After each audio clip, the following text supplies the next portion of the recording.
Bienvenido. Gracias por estar aquí. Gracias, Vanessa. Gracias por venir. Empecemos para después pasar a la parte de los recursos aprobados para las regiones y el llamado de atención que usted le hizo a gobernadores y alcaldes que en este momento están en precampaña, en particular dirigentes de oposición. La decisión del Consejo Nacional Electoral de realizar las elecciones presidenciales el 7 de octubre del año 2012, ¿está justificada técnicamente en su opinión? Bueno, creo que la presidenta del Consejo Nacional Electoral ha explicado las razones.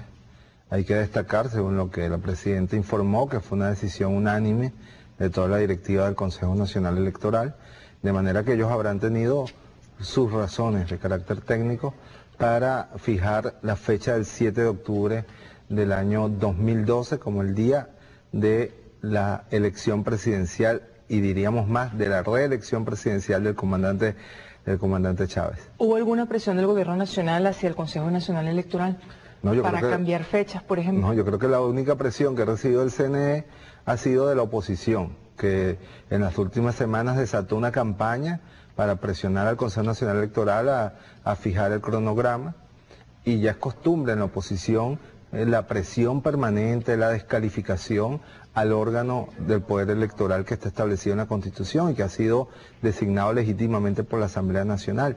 Nosotros en este sentido, como gobierno bolivariano y el Partido Socialista Unido de Venezuela hoy lo expresaba, damos nuestro respaldo para el Consejo Nacional Electoral, a los mecanismos electorales que se han desarrollado en los últimos 12 años que permiten que Venezuela cuente con un sistema electoral transparente como pocos países tienen. Ese sistema electoral que ha permitido que gobernadores y alcaldes de la oposición lo sean hoy, que un número de diputados de la oposición esté en la Asamblea Nacional, pero que ha permitido también que la mayoría del pueblo, cada día más consciente, cada día más organizado, se haya expresado una y otra vez mayoritariamente a favor del presidente Chávez y de las propuestas de la revolución. ¿Hay confianza en el Consejo Nacional Electoral? ¿Cree que el país puede confiar en el Consejo Nacional Electoral? Plenamente. Aquí los únicos que desatan una campaña contra el Consejo Nacional Electoral son los quienes no aceptan que hay un pueblo que decidió tomar un camino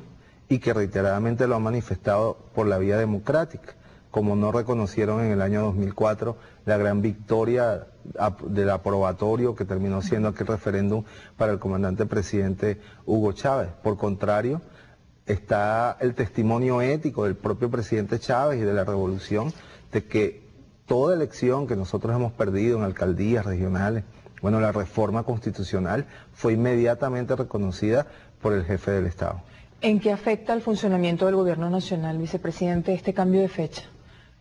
Le preguntamos primero por el gobierno nacional y después por el Partido Socialista Unido de Venezuela. ¿Hay algún cambio?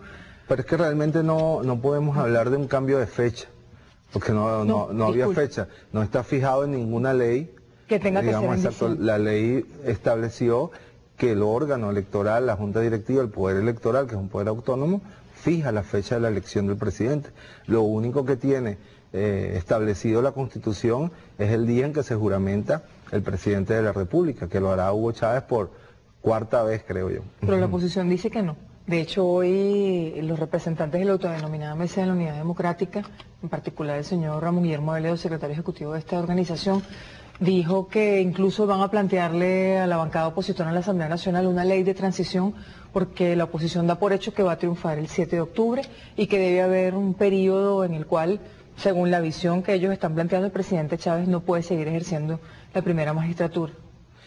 Mira, en primer lugar, cada vez que ellos tienen oportunidad de plantear reglas de juego que están fuera de esta Constitución, lo hacen, lo cual demuestra una y otra vez que su reciente amor por esta Constitución es absolutamente falso y que siempre estarán buscando atajos para interrumpir lo que son los mandatos constitucionales y fundamentalmente el mandato de un pueblo, de la mayoría del pueblo venezolano.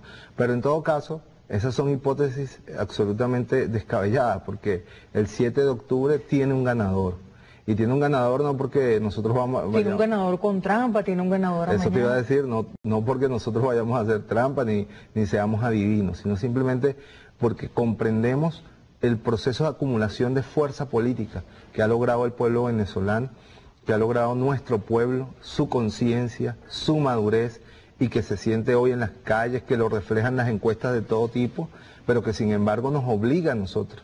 Digamos, cuando decimos esto lo hacemos sobre la reafirmación de la conciencia de nuestro pueblo, pero sin desconocer que de aquí en adelante se va a incrementar las amenazas, las estrategias de desestabilización, las campañas de todo tipo de satanización, de criminalización de la revolución, de sus ministros, de sus dirigentes, del propio presidente Chávez, que se jugarán todas las cartas descubiertas y encubiertas para intentar manipular, maniobrar, pero nosotros estamos absolutamente confiados que el pueblo venezolano sabrá imponer su voluntad, pero no podemos descuidarnos. No puede haber triunfalismo a pesar de ese acumulado de fuerza política que ha logrado el presidente Chávez, ese acumulado de conciencia de nuestro pueblo. Estamos sometidos a amenazas muy poderosas, a mecanismos de manipulación, a guerras de carácter psicológico, mediático, que nunca debemos bajar la guardia para que nuestro pueblo no sea confundido.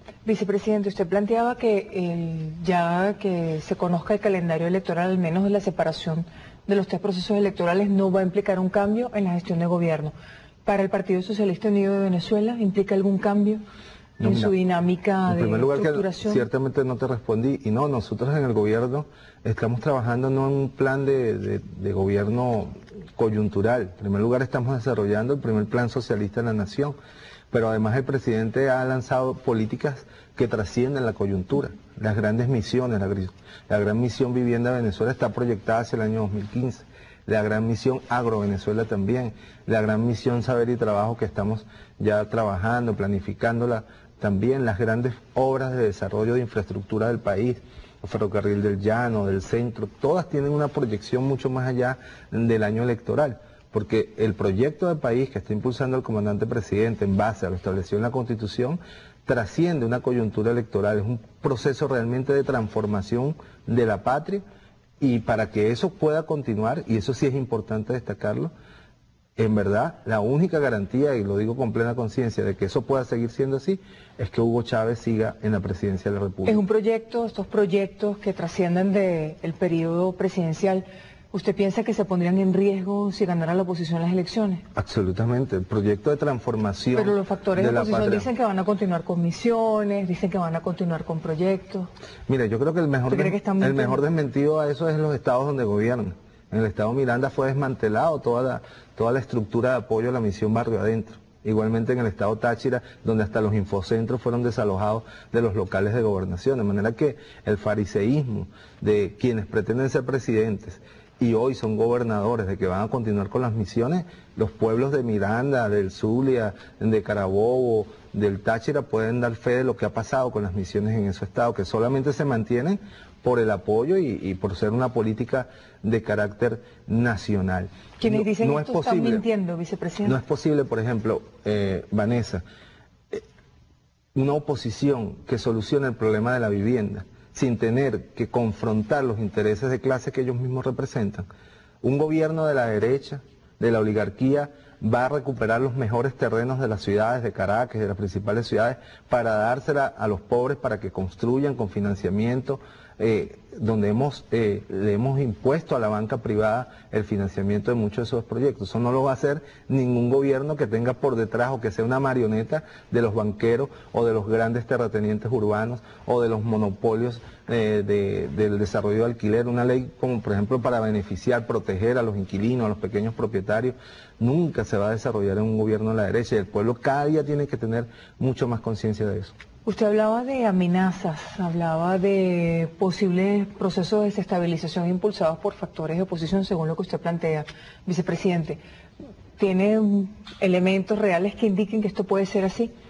Bueno, mira, yo creo que los elementos los dan ellos a todos los días. ¿Por qué le preguntamos? Porque en el discurso de los precandidatos de oposición insisten en que ellos quieren un proceso electoral normal.